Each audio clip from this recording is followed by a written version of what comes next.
signature is considered signed under the UCC. So when you get a letter in the mail and it has no signature, or you just have a stamp signature, then it is considered signed.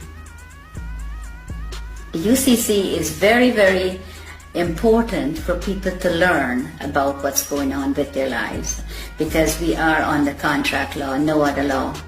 There is no law at all. In America, the court system is operated under military. When you walk into a courtroom, I don't care which courtroom, if it's a higher court or a lower court, they're under the military. Now you're walking in there and you're not a military member, and you're not told that you've been tried under the military. If you mention the Constitution, the judge says it does not apply in my courtroom. But you don't know what he's saying, because you don't know what they're doing to you when you're there. And all of that language is designed to confuse the hell out of you. Yes, it's designed under the UCC, and they know. They know what they're doing, and they know how to manipulate you.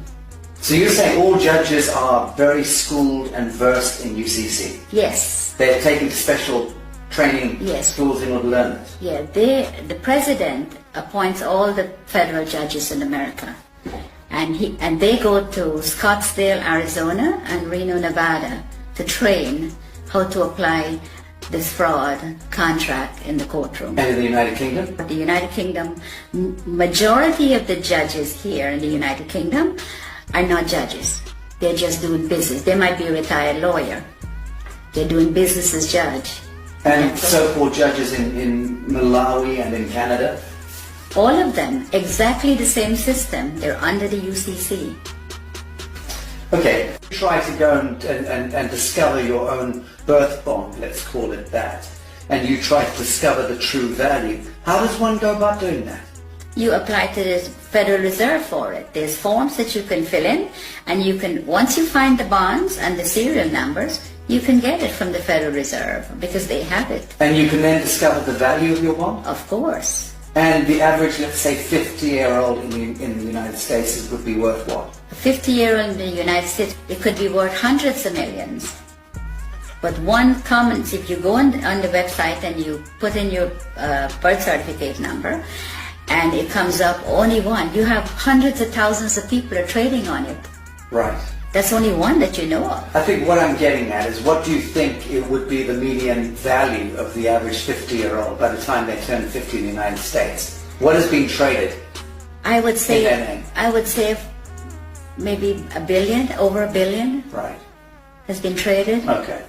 Because when I checked, on one of my numbers is over 283,000 people are trading on it. Can you imagine how much money that is?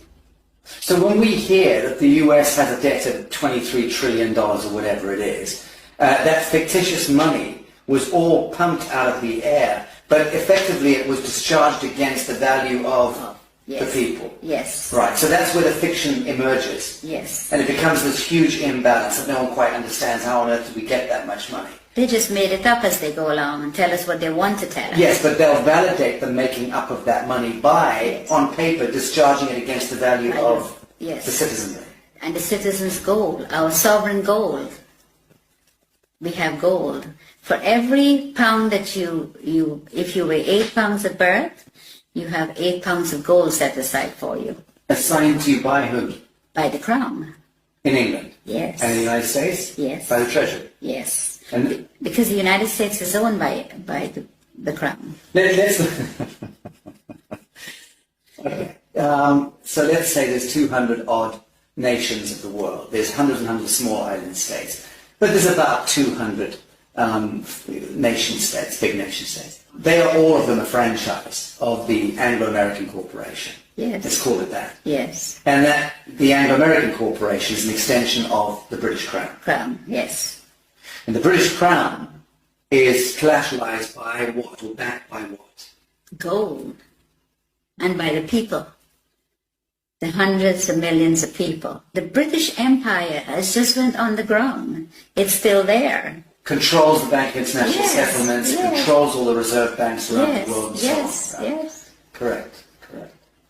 So at what point do you believe the world sees through this grotesque fiction and then addresses the source code and then writes it? I think if people get to know what the UCC and the contract law does, and your straw man is your main problem. Once you can control your straw man, and it is yours and not theirs anymore, then you're in the right This is path. beautiful what you just said. You're talking about reclaiming the fiction that was established, Yes. the false light.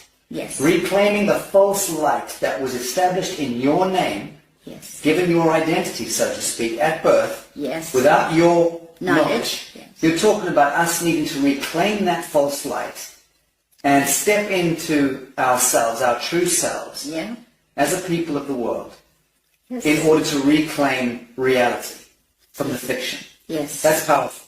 Yes, it is. And that's what I think everyone needs to do. All the sovereign people that's in poverty and whatever they put us in, that's what we need to do. We need to reclaim that, what they are making money on. That is ours.